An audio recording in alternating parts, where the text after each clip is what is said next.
Man, y'all need to start tuning in to the YouTube channel, The Bengals Genius Show.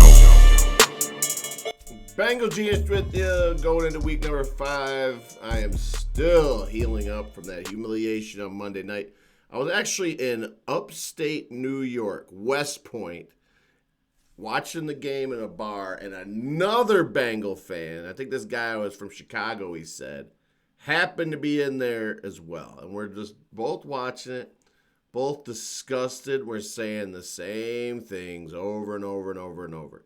Now, me personally, I don't live in Cincinnati, so I get it. If you're going to the tailgates every week, it's a whole family. Everything's great down there when you got the camaraderie, the hanging out, and then you just got to accept that you're just there to hang out. There's no expectation of winning a Super Bowl. It's kind of like a MAC team, or I think 8 years ago, Michigan State got to the NCAA playoffs, and Alabama killed them. So if we want to look at it like that, then I get it. I'm just saying, as someone that's not going to all that, and as someone who just sits and watches the games and all that, it won't be worth my energy knowing that they're never going to do what it takes to get a Super Bowl. And I've talked about this offensive line forever. I wonder if there's a way in the collective bargaining agreement that the players could negotiate that every team has a set amount of scouts, a minimum amount of 16.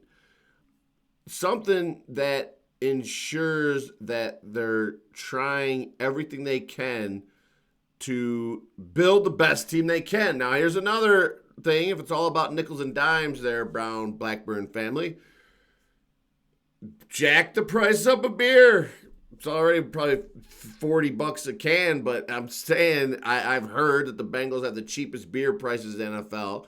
If that's what's holding everything up, then as fans, right fans, we can sacrifice beer prices if that's what's going to take to hire a few more scouts. But that's where the issue is to me, because we're spending the middle of the pack money when it comes to salary cap. It's just we're doing them same, and I'm going to keep saying this over and over and over. We got to extend guys sooner. We have to have more scouts. We have to draft better in later rounds, so that way the Eagles are the model, okay? So that's what needs to happen. Now, by all accounts, every expert on the planet has us getting crushed this week by the Detroit Lions. Now, what do I know?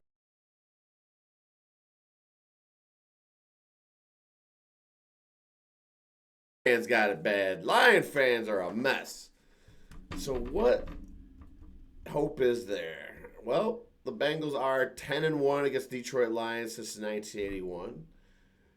And everyone you know in a survival pool is going to pick the Lions this week. So Bengals got that. I have a hard time believing the Bengals are as bad as they have looked the last 2 games. Now, guys like Jamar Chase, T. Higgins, boys, you guys can't be finger pointing and sitting there on the sidelines pouting. You're getting paid pristine De Niro. You can't just say, oh, well, you know, someone else isn't doing the job. That's why there's the big debate about if you pay wide receivers, right? Because if you can't get protected, you can't throw the ball. Now, we got 2 guys. You guys better figure out how to motivate others, learn how to coach defense or something. We got to get some money value out of you. You can't just sit there and be upset. Now, St. Brown is one hell of a wide receiver, but more than that, he seems like he just loves football. And sometimes I wonder if the guys that got to work a little bit harder and grind out, if they don't have a little more dog in them. Whereas some guys, I don't know, man. I just sometimes don't get the feeling that Chase and Higgins love. I'm going to just say Chase. Higgins, I'm going to say Chase doesn't give me the feeling all the time that he's all in on football. I don't know. Prove me wrong. But Jake Browning, I don't think he's as bad as he's looked the last couple weeks. I don't know what's going on. I mean, obviously the protection is an issue. Both the tackles got to get together. There's starting to be a strong opinion that the problem is Zac Taylor's offense. There's got to be something to that, man. I mean, with this many sacks and this many different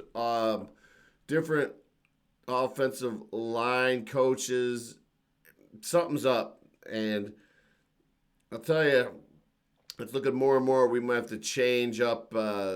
We might have to change some stuff up. Bring in maybe that old offensive coordinator from the LSU Tigers, Joe. His name's slipping my mind right now.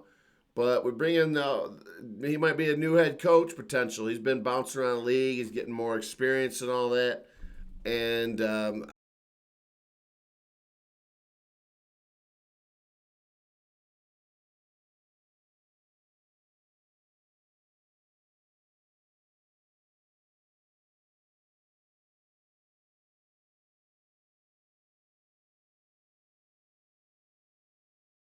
Bengals are a double-digit home underdog, which it's never good to bet against a home double-digit underdog.